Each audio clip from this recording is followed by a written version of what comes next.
Praise the Lord. ജീവജലം എന്ന പ്രതിദിന വാഗ്ദത്ത വചനത്തിലേക്ക് ലോകമെമ്പാടുമുള്ള ദൈവജനത്തിന് വേഗം വരുന്നവനായ യേശുക്രിസ്തുവിന്റെ നിസ്തുല്യനാമത്തിൽ സ്നേഹ വന്ദനം. ഇന്ന് 2024 ജൂലൈ മാസം 11-ാം തീയതി വ്യാഴാഴ്ച. സ്വർഗത്തിലെ ദൈവത്തിന്റെ അളവറ്റ കൃപയാൽ നാം ഏവരും ഒരു പുതുദിനത്തിലേക്ക് പ്രവേശിച്ചിരിക്കുന്നു. ഇന്നേ ദിനം നമുക്കെല്ലാവർക്കും സന്തോഷവും നന്മയും അനുഗ്രഹങ്ങളും ഉയരത്തിൽ നിന്നും ധാരാളമായി ചൊരിയട്ടെ എന്നുള്ള ആശംസയോടും പ്രാർത്ഥനയോടും ഇന്നത്തേക്കുള്ള വാഗ്ദത്ത വചനത്തിലേക്ക് പ്രവേശിക്കാം.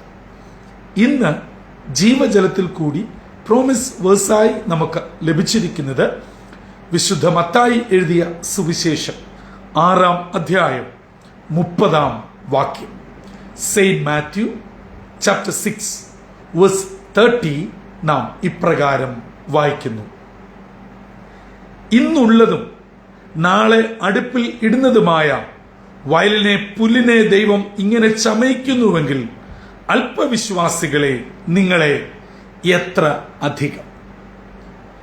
മത്തായിയുടെ സുവിശേഷം 5, 6, 7 അധ്യായങ്ങൾ യേശു തന്റെ ശിഷ്യന്മാരോടായും തന്നെ അനുഗമിക്കുന്നവരോടായും ധാരാളം ആത്മീയ ഉപദേശങ്ങളും നിർദ്ദേശങ്ങളും താക്കീതുകളും നൽകുന്ന അധ്യായങ്ങളായി നാം കാണുന്നു. 5-ാം അധ്യായത്തിൽ വളരെ പ്രസിദ്ധമായ പർവ്വത പ്രസംഗത്തിൽ കൂടെ ശിഷ്യന്മാരോട് ധാരാളം കാര്യം പറയുന്നു. പ്രത്യേകിച്ച് 6-ാം അധ്യായത്തിൽ അവരുടെ വിശ്വാസ ജീവിതത്തെ ആത്മീയതയിൽ എങ്ങനെ പക്വതപ്പെടുത്താം എന്നതിന് ധാരാളം നിർദ്ദേശങ്ങൾ നൽകുന്നു. എങ്ങനെയാണ് ഒരു ദൈവ പൈതൽ വിശ്വാസത്തിൽ നിലനിന്ന് ജീവിക്കേണ്ടത്, എങ്ങനെ ഉപവസിക്കണം, എങ്ങനെ പ്രാർത്ഥിക്കണം, എവിടെ ആയിരിക്കണം നമ്മുടെ ലക്ഷ്യം, സമ്പത്ത്, ധനം, അതുപോലെ തന്നെ നമ്മുടെ ജീവിതത്തിന്റെ സമസ്ത മേഖലകളിൽ എന്തൊക്കെ പാലിക്കണം. തുടർന്ന് വിശ്വാസ ജീവിതത്തിൽ തകർന്നു പോകുന്ന ദൈനംദിന ജീവിത ഭാരങ്ങളിൽ തകർന്നു പോകാതിരിപ്പാൻ തങ്ങളുടെ കണ്ണിന് മുൻപിൽ കാണുന്ന ജീവജാലങ്ങൾ, സസ്യലതാദികൾ, ഫലമൂലാദികൾ എന്നിവയെ ചൂണ്ടിക്കാണിച്ചുകൊണ്ട് ജ്ഞാനിയായ ശലോമോനോട് താരതമ്യപ്പെടുത്തി അവരെ വളരെ വ്യക്തമായ ഗുണപാഠങ്ങൾ പഠിപ്പിക്കുന്നു. ഇതിന്റെ ഒക്കെ ശേഷമാണ് നാം വായിച്ച മത്തായി 6:30 പറയുകയാണ്: ഇന്നുള്ളതും നാളെ അടുപ്പിലിട്ട് വെറും ചാരമായി തീരുന്നതും. അർത്ഥാൽ ഇന്ന് വളരെ ഭംഗിയോടെ ശക്തിയോടെ പുഷ്ടിപ്പെട്ട് എല്ലാവരുടെയും പ്രശംസ പിടിച്ചു പറ്റി നിൽക്കുന്ന സസ്യാദികൾ, വയലിലെ താമര, ഇവയൊക്കെ ഇന്നിന്റെ പ്രത്യേകതകളാണ്. പക്ഷേ അതിന്നുണ്ടെങ്കിലും നാളെ അത് വെറും ചാരമായി മാറുകയാണ്. എന്നാൽ പോലും തമ്പുരാൻ ഇവയെല്ലാം പോറ്റി പുലർത്തി ഇവയെ കരുതുന്നു എങ്കിൽ അല്പവിശ്വാസികളെ നിങ്ങളെ എത്ര അധികം. ദൈവ ജനമേ, ഇത് നമുക്കുള്ള ഒരു വിരൽ ചൂണ്ടലും ഒരു താക്കീതും നല്ലൊരു നിർദ്ദേശവും അതിലുമുപരിയായി വളരെ ശക്തമായ ഉപദേശം കൂടെയാണ്.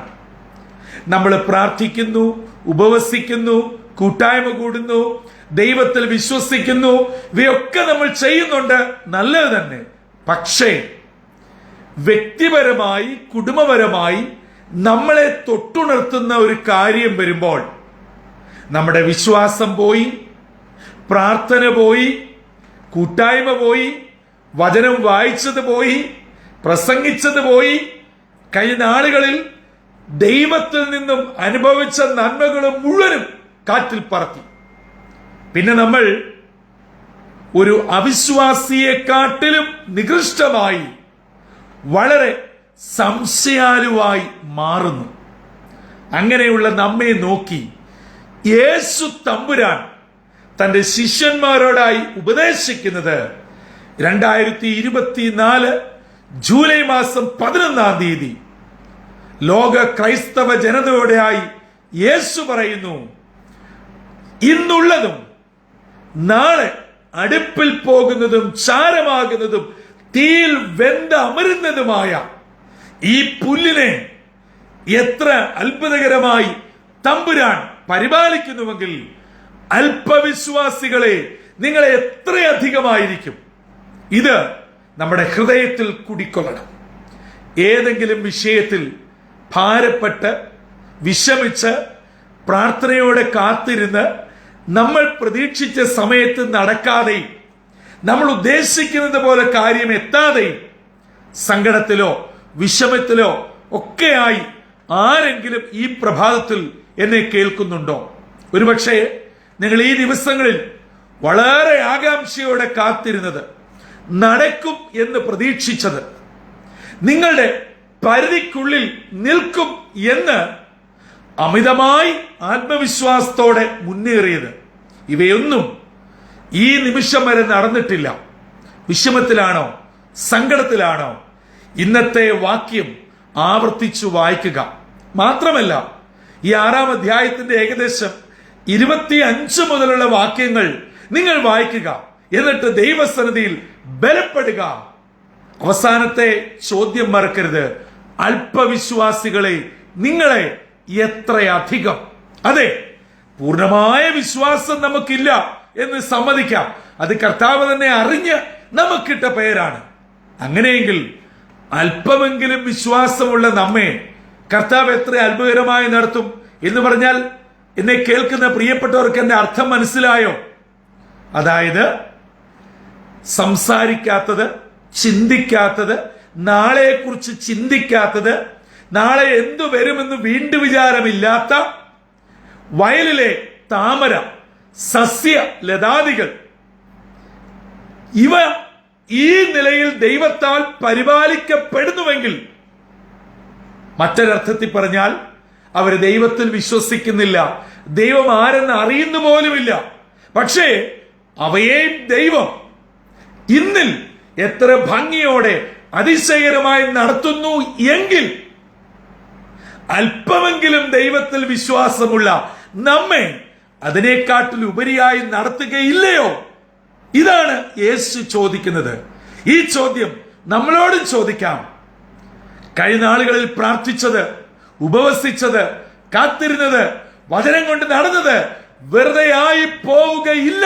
പ്രിയമുള്ളവരെ, അല്പവിശ്വാസികളെ നിങ്ങളെ എത്ര അധികം. അതെ, ദൈവത്തിൽ അടിയുറച്ച് വിശ്വസിക്കാം. ഇന്ന് നമ്മുടെ വിഷയത്തിന്മേൽ ദൈവം പ്രവർത്തിക്കട്ടെ, ദൈവം ഇടപെടട്ടെ, അത്ഭുതത്തിന്റെ വാർത്ത തമ്പുരാൻ കേൾപ്പിക്കട്ടെ. നിങ്ങൾ എത്തേണ്ട മേഖലയിൽ കർത്താവ് കൊണ്ട് എത്തിക്കട്ടെ. രോഗത്താൽ ഭാരപ്പെടുന്നുവോ, സാമ്പത്തിക പ്രതിസന്ധിയോ, നിയമക്കുരുക്കുകളോ, എന്താണ് നിങ്ങളുടെ വിഷയം? അതിന്മേൽ ദൈവം പ്രവർത്തിക്കട്ടെ, നിങ്ങളെ കുടുംബത്തോടെ അനുഗ്രഹിക്കട്ടെ. നിങ്ങൾ കടന്നു പോകുന്ന ഏതു വിധത്തിലുള്ള വേദനാജനകമായ അനുഭവമായിക്കൊള്ളട്ടെ, അതിന്മേൽ ദൈവം വിടുതലും നീക്കുപോക്കും നിത്യമായ ആശ്വാസവും നൽകി ജയത്തോടെ നടത്തട്ടെ. അതിന് ഇന്നത്തെ വാഗ്ദത്ത വചനം എന്നെയും നിങ്ങളെയും വിശ്വാസത്തിൽ ഉറപ്പിക്കട്ടെ. ഞാൻ ആവർത്തിച്ചു പറയട്ടെ, ഇന്നുള്ളതും നാളെ തീയിൽ വെന്തുപോകുന്നതുമായ വയലിലെ പൂവിനെ, പുല്ലിനെ, സസ്യത്തിനെ തമ്പുരാൻ എത്ര അനുഗ്രഹമായി പരിപാലിക്കുന്നുവെങ്കിൽ, അല്പവിശ്വാസികളായ നമ്മെ തമ്പുരാൻ എത്രയധികമായി പരിപാലിക്കും. ആകയാൽ ഭാരപ്പെടരുത്, തളരരുത്, പതറരുത്, വിശ്വാസത്തിൽ പിന്നോട്ട് പോകരുത്. പ്രാർത്ഥനയോടെ ജയം നൽകുന്ന കർത്താവിനെ പിൻപറ്റുവാൻ ഇന്നത്തെ വാഗ്ദത്ത വചനം നമ്മെ ആത്മാവിലും ശരീരത്തിലും ഒരുക്കട്ടെ. അതിന് ദൈവത്തിന് പരിശുദ്ധാത്മാവ് നമ്മെ സഹായിക്കുകയും ചെയ്യുമാറാകട്ടെ. തലകളെ വണക്കാം, പ്രാർത്ഥിക്കാം. ഞങ്ങളുടെ ദൈവമേ, സ്വർഗീയ പിതാവേ, മനോഹരമായ ഒരു പുത്തൻ പ്രഭാതം കൂടെ ഞങ്ങളുടെ ജീവിതത്തിൽ അവിടെ നൽകിയതിനായി സ്തോത്രം.